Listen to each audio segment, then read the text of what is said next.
이번 주 개신교인이라고 주장한 한 60대 남성이 사찰과 성당에 들어가 불상과 성모 마리아상을 훼손하는 사건이 있었습니다. 개신교인의 타종교에 대한 무례한 행동은 이번이 처음이 아니죠. 왜 이런 일이 일어나는지, 또 이번 사건으로 한국교회가 돌아봐야 할 점은 무엇인지 살펴보겠습니다. 서울기독대학교 손원영 교수 나와 있습니다. 교수님 안녕하세요. 네, 안녕하십니까? 네, 먼저 이번 사건의 원인부터 한번 살펴볼게요.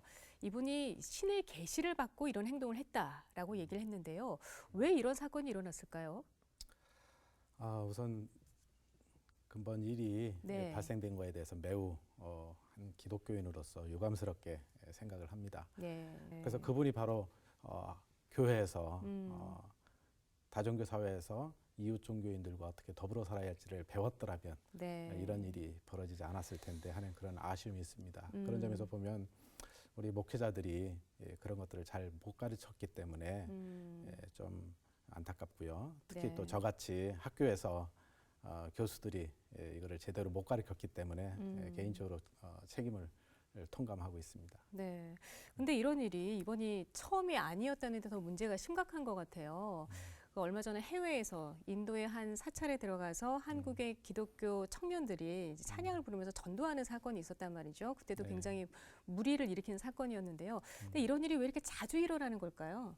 특별히 이제 문제가 되는 거는 교회가 프리모던, 모던, 포스트 모던이라고 하는 상황에서 보면 상당히 많은 교회들이 아직도 소위 이제 전 근대적인 어떤 그 신앙관을 네.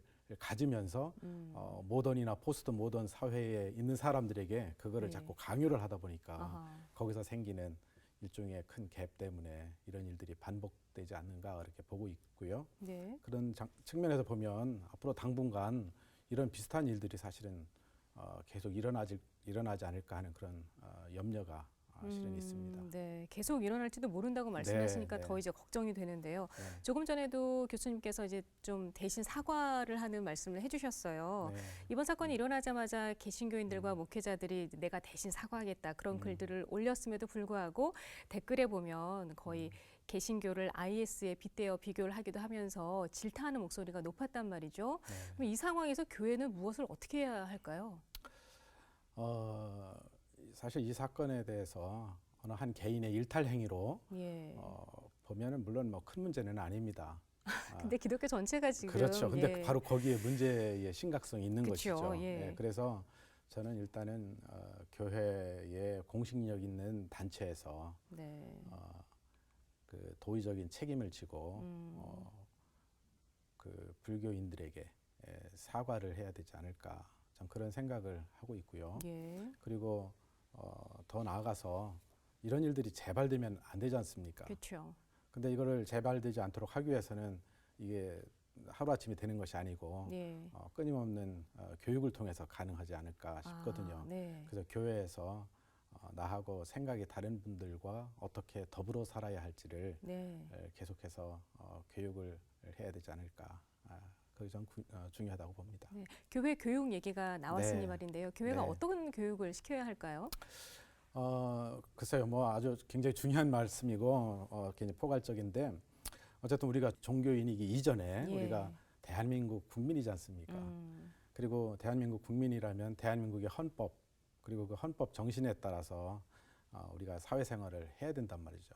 네. 달리 말하면 우리 모두가 다 건강한 시민 의식을 갖는 것이 예. 중요하고 그런 네. 맥락에서 저는 이제 두 가지를 말씀드리고 싶은데 첫째는 우리 교회 내에서 건강한 기독교 시민 의식 고양을 위한 소위 말하면 이제 공적 신앙 교육을 좀 더 강화해야 되지 않을까 네. 하는 생각이 들고요. 그다음에 이제 두 번째는 모든 학교에서 초중 고등학교 모든 학교에서 종교 교육을 좀 제대로 좀 하면 어떨까 하는 그런 생각을 제가 오래전부터 하고 있습니다. 네. 물론 여기서 말하는 종교 교육이란 특정한 종교인이 되기 위한 그런 의미에서의 종교 교육이 아니고 예.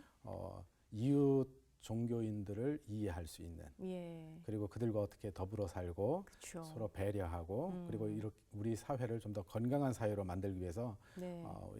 이웃의 많은 다른 종교인들과 어떻게 함께 대화하고 함께 문제를 풀어내야 될지 이런 것들을 함께 할 수 있는 네. 소위 말하면 이제 종교 문화 교육, 예. 혹은 기독교 인성 교육, 혹은 영성 교육 네. 이런 측면에서 우리 학교 교육이 좀 확대됐으면 좋겠다 생각이 드는데요. 아쉬운 거는 네. 기독교 학교에서는 종교 교육을 신앙 교육적인 차원에서만 우리 기독교인 만들기 위한 그런 측면에서만 너무나 강요하고 예. 강조하고 또 일반 학교 소위 말하면 국공립 학교에서는 아예 종교 교육을 네. 안 하고 있나요? 안 하고 있단 말이에요. 아. 그래서 이런 것들이 좀 문제가 되기 때문에 앞으로 우리 정부에서도 그렇고 우리 교계에서도 좀 관심을 갖고 네. 좀 전향적으로 종교 교육을 좀 했으면 좋겠다 그런 의견을 제가 개인적으로 갖고 있습니다. 네. 교수님 네. 오늘 말씀 감사합니다. 예, 감사합니다. 한 사람의 행동으로 때로는 한국교회 전체가 칭찬받기도 하고요. 또 그 반대의 결과를 가져오기도 합니다. 그리스도인으로서 자신의 행동에 대한 책임감을 좀 더 생각해 봐야 할 때인 것 같습니다. 이상으로 CBS 뉴스를 마치겠습니다. 함께해 주셔서 고맙습니다.